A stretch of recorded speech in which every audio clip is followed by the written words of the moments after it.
নমস্কার বন্ধুরা, স্মাইলি চ্যানেলে আপনি শুভদীপ। আপনি যদি ছাদ বাগানে সবজি গাছ লাগাতে যান তো সবচেয়ে সহজ হচ্ছে টমেটো গাছ।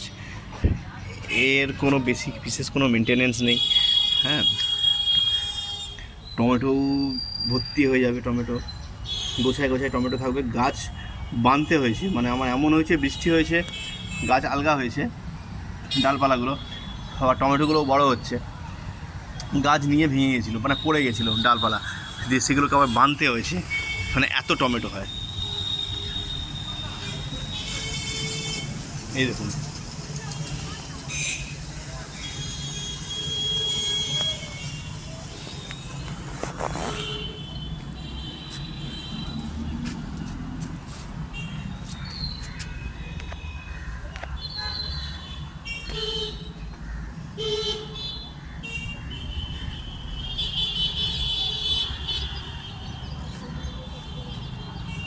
আর খায়ও প্রচুর।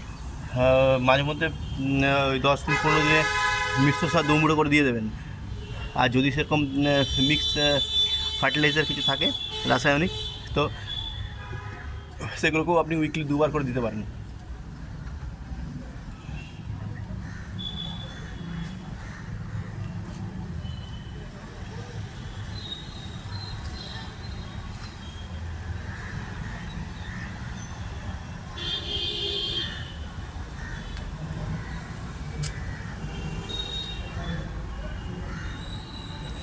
দেখুন, প্রচুর ফুলও হয়েছে, এখনও হচ্ছে টমেটো, আর এখন লাগাতার থাকবে। এখন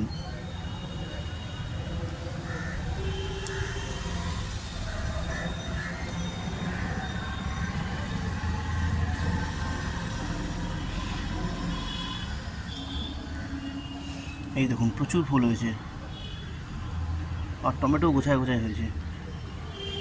কোথায় গেল? হ্যাঁ, এই যে টমেটো গোছায় গোছায় হয়েছে। প্রচুর হয় টমেটো গাছ নিয়ে আপনাদের চিন্তা করতে হবে। টমেটো গাছ আপনারা লাগাবেন, অবশ্যই লাগাবেন শীতকালে। আর ওয়েল ড্রেনেজ একটু মিডিয়া তৈরি করে দেবেন। হ্যাঁ, তবে গোবর সারটি অবশ্যই দেবেন। গোবর সার আর একটু ভার্মি কম্পোস্ট, এই দুটো অবশ্যই দেবেন। দেখেছেন, প্রচুর ফুল হয়েছে।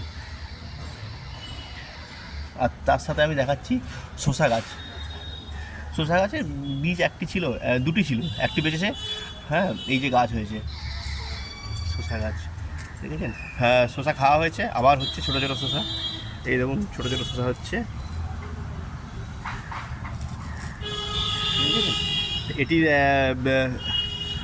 প্রত্যেকটা পর্বে একটি করে পাতা, আর এরকম একটি আকর্ষক, আর এরকম ভর্তি ফুল শসা হয়। এই দেখুন,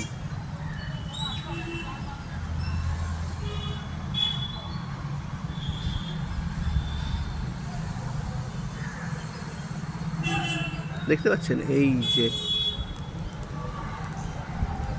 এই দেখুন, তাদের মধ্যে একটি বড়।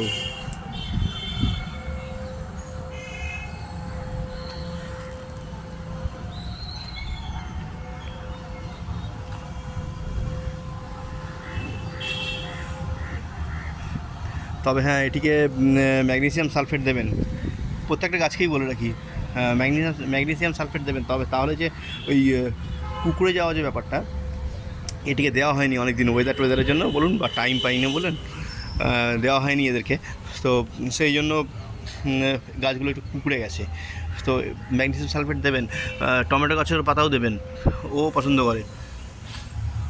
আর লঙ্কা গাছ যদি থাকে আপনার ছাদ বাগানে, ওটিকেও দিতে পারেন, ও পছন্দ করে। না হলে কুকুরে যায়।